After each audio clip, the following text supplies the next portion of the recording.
Hello, I'm Donna Cato of Cato Polyclay. This tutorial deals with the basic materials and tools that you should have as you start working with this exciting medium. This is probably the most common question I receive. After the tools and materials section, you'll learn how to condition your clay. You must always condition clay before you make anything. So let's get started.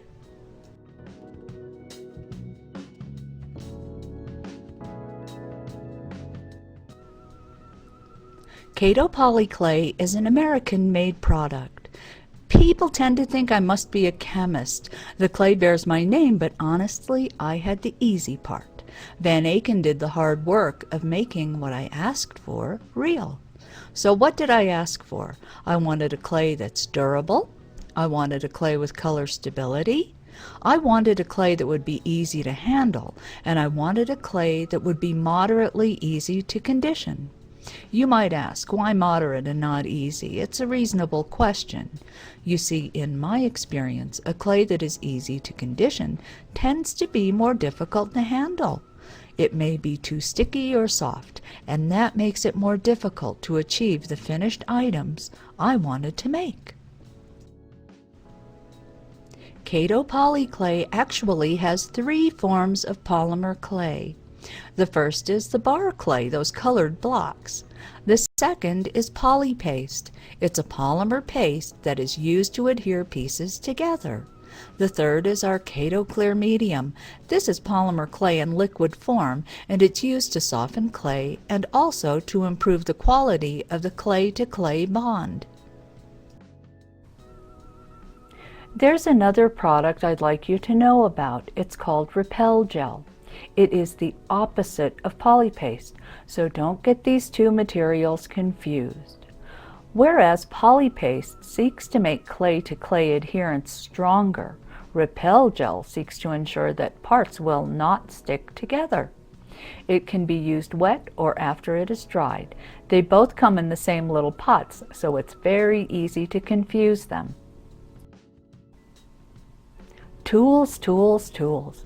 In the following part, I'll cover tools that should cover basic working needs.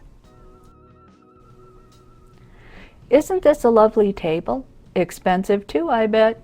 This is not a good work surface if you value the table. Polymer clay has ingredients in it that may eat into the finish, so don't clay on anything you value. If you're working over carpet, pick up any stray clay, because the clay may eat into your carpet. In general, I work on a large Formica board. The surface is lightly textured, which makes it easy to lift sheets off of it without stretching the sheets. Suitable general-purpose surfaces include acrylic boards, large, smooth marble tiles. These are especially useful if you live in a hot climate, as they tend to stay cooler, and then your clay stays cooler too. And you can use thick tempered glass. The table you work on isn't the only work surface you'll want. As you work, there will be those times when you want your clay to stick to a surface. Here is one example. I've made a transfer and it will ultimately be a pin. I want a flat back on my pin. By working on a ceramic tile that can also be placed in the oven, I can trim the piece and cure it on the tile. I won't be moving it off the tile, and that means the piece will not be stretched as it won't be moved. The cut sides will be crisp for the same reason. Just as there are instances where I want the clay to stick to a work surface, there are also times I want a temporary surface. In this case, I want to meld the dots to the violet background. By placing the clay between the deli paper, I can rub and rub to meld the pieces, but I can also easily remove the clay without stretching the clay. In cases like this, peel the paper away from the clay, not the clay off the paper. If it's really stuck, just spray the paper with water. The water will be absorbed by the paper, and then the paper will lift easily off of the clay. You'll need a clay blade, at least one. I'd recommend a long stiff blade rather than the flexible ones. I use a stiff blade for most of my work. When cutting through thick slabs or blocks of clay, the stiff blades don't torque or twist as much as their thin counterparts. In your toolbox, you should also have a scalpel or sharp craft knife. I'm using a scalpel in the image, and when you cut out shapes from sheets like this is the tool to use. I don't know what I'd do without my pasta machine. I condition my clay, I roll even sheets of many thicknesses, and it's not that I couldn't do the same without one, but this is a time and a labor saver. Once you use this for clay, don't use it for food. Generally speaking, we segregate our clay tools from our cooking tools. Needle tools are essential. Now, I'd recommend the Kemper Pro tool. It's very inexpensive, but it's really well made. It's important that the needle protrudes straight from the handle. If it doesn't, you'll find it difficult to drill straight from one side of a raw bead to the other, for instance. I'd also recommend drilling what we call a pilot hole in your raw clay. This hole may not be the perfect size, but if it's not, you'll be drilling through cured clay, and the pilot hole will guide you as you drill. Polymer clay is very easy to drill after curing, and when you do find your pilot hole too small, you can easily enlarge it with a hand drill. This is where you'll really appreciate that pilot hole you drilled in the raw clay.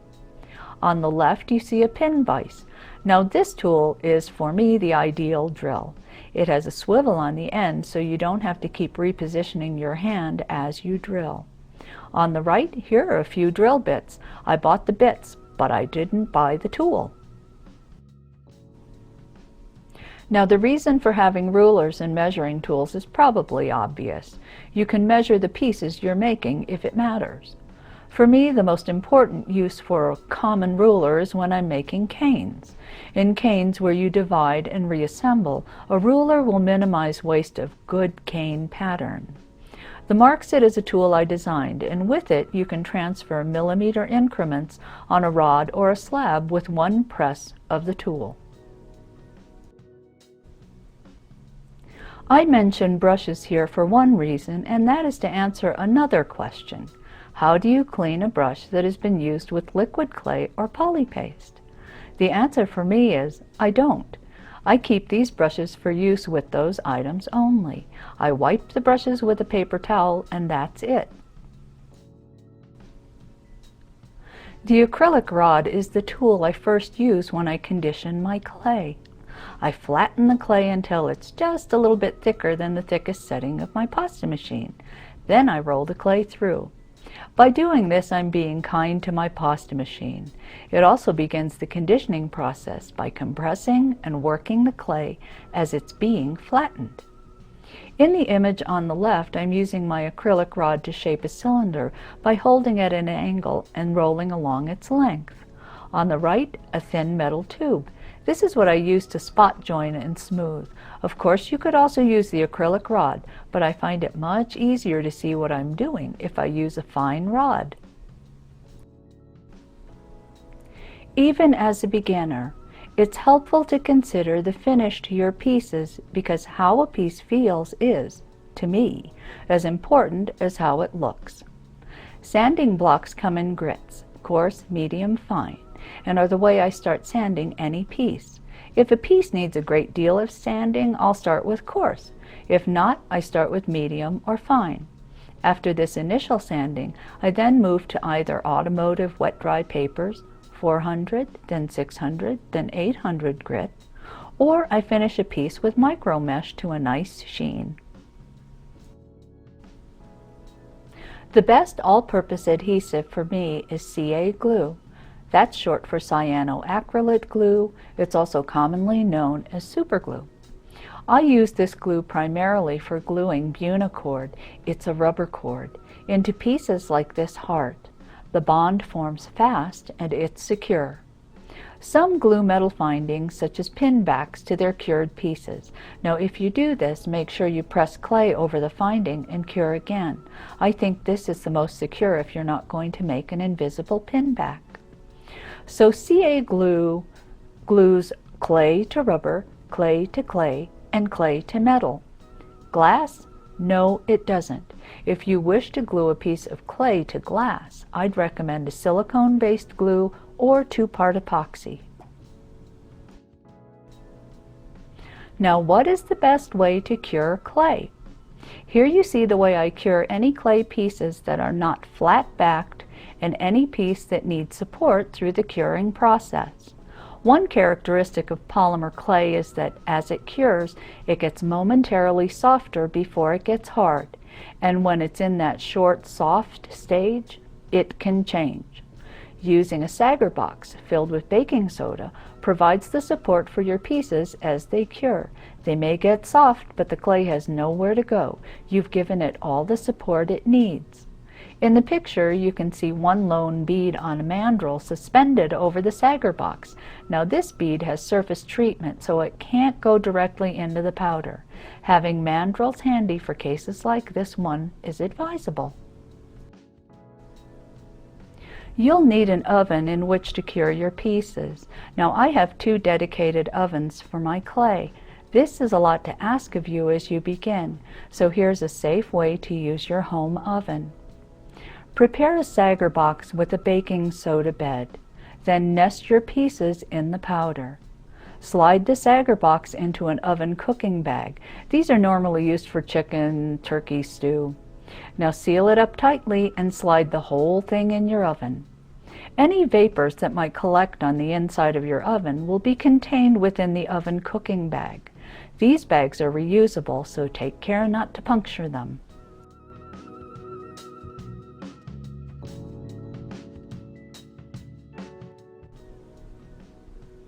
Once you're bitten by the polymer bug, you'll start to notice many tools that have potential for your clay. This Makin's extruder was made for modeling clay, and it's a great one. You fill the barrel, put on the disc you want, and turn the handle, and that's it. You'll want to soften the clay a bit if necessary, and it also helps to warm the barrel with your hands too. You probably have stamps and textures in your studio. While mine have never seen paper, I only use them for clay. Eventually the clay will build up in the rubber, so before pressing clay into a stamp, spray it with water to prevent clay buildup and make it easier to get a crisp, clean impression. Once you begin, you'll find texture can cover a multitude of sins. Here is a sheet from my favorite texture sponge set made by Clay Yo. These sponges make it very easy to texture any shape, any piece of clay. In my work, the most useful cutters have been simple rounds. The set on the right is made for cookies, but they've never seen cookie dough. Kemper makes great cutters with a plunger mechanism that pushes the clay from the cutter. That tiny round one is what I use to make holes in my donut beads. Light bulbs are great draping forms. By draping form, I mean you press clay onto it and bake the whole thing in the oven to create pieces that are nicely rounded. There are many templates available to you. Some are designed for very specific purposes, like making geometric quilt canes and the like. The most useful for me has been this one, the clear centering template from Clay Yo. On the left you see a necklace I made from many discs. In order to string them so the discs were properly aligned, I had to find the exact center of each disc. This template made that job so much easier. On the right you can see how it's used. Just center the template on the clay and pierce a hole in the center. I hope this tutorial has given you some preparation for working with polymer clay. What you'll need to have, and what you should know as you begin the exciting journey into what I consider the most versatile medium in the art and craft world, polymer clay. For Craft Art EDU, I'm Donna Cato.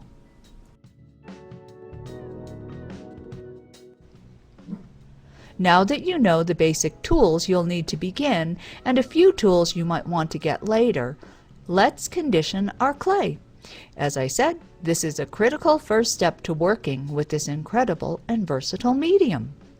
Conditioning clay can be compared to shaking up a bottle of oil and vinegar dressing. You see, over time, the ingredients in the clay slowly separate.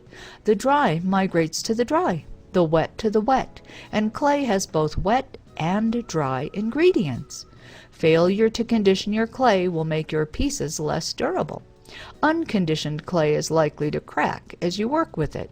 Conditioning Kato Poly clay is easy. Just follow these steps. Though the clay might not be as easy as some, I believe it's worth it as the clay is easier to handle and work with. Your clay will tell you about its condition from the time you slice the block. In the image on the left, you can see light areas. These indicate that the clay is dry there and needs conditioning to restore the uniform mix of the ingredients. I cut 2-ounce blocks in half and condition half at a time. If you're using big blocks, just cut thick slices from the block. I'd say about a 1/4 inch thick. Now, working half at a time, flatten the clay with your rod against your work surface, flipping it over frequently so it doesn't stick to your work surface. Continue this flattening until it is a bit thicker than the thickest setting of your pasta machine. On the right you see what the original thickness was, and I'm holding the flattened piece in my hands. The flattened piece is now rolled through the thickest setting of the pasta machine. Do not fold the sheet before rolling it through. The picture on the far left shows the rolled sheet. The clay has split, but this isn't a problem. I could continue to condition through this thick setting, but the clay would probably crumble and it would take longer to condition, so I will thin the sheet. A thinner sheet will expedite the conditioning process. Reset your machine, skipping a setting to a thinner setting. The thickest setting on my atlas is 1, so I've reset and rolled the sheet through 3, as you can see in the middle picture. Once again, don't fold the sheet before rolling it through. To expedite the conditioning process further, let's make the sheet even thinner. Reset your machine to 5. Don't fold the sheet, roll it through. The thinner sheet is depicted in the far right picture. In extreme cases, when the clay is very, very dry, you could even thin it further. Gently pick up the thinned sheet and fold it. Place the fold on the rollers of your pasta machine, still set on setting 5, and roll through. Here you see the sheet being folded, and as it appears after rolling through. It has split and cracked, but don't trim this away. Try to keep it all in one single piece. These two pictures show what the clay looks like after folding and rolling about 10 times through the machine. The close-up shows the surface of the sheet. The little holes and streaking along with its dull appearance tell me I need to condition more. In order to soften the clay, I'm going to add some liquid clay.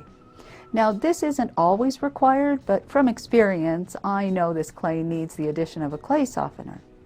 I'm conditioning Kato Poly clay, so I'm adding Kato Clear Medium because they share the same basic chemical composition. When adding any liquid clay, add a small quantity. Fold the sheet over the liquid and work it in by folding and rolling through the machine. If you add too much at one time, the clay may slip on the rollers and not roll through at all, so it's best to add small quantities as needed. You can add liquid clay or a clay softener at any time during this folding and rolling process.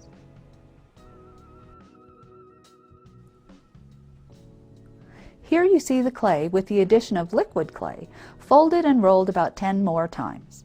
The surface is much more regular and smooth, and when I pick it up, it feels soft and supple. This clay is conditioned.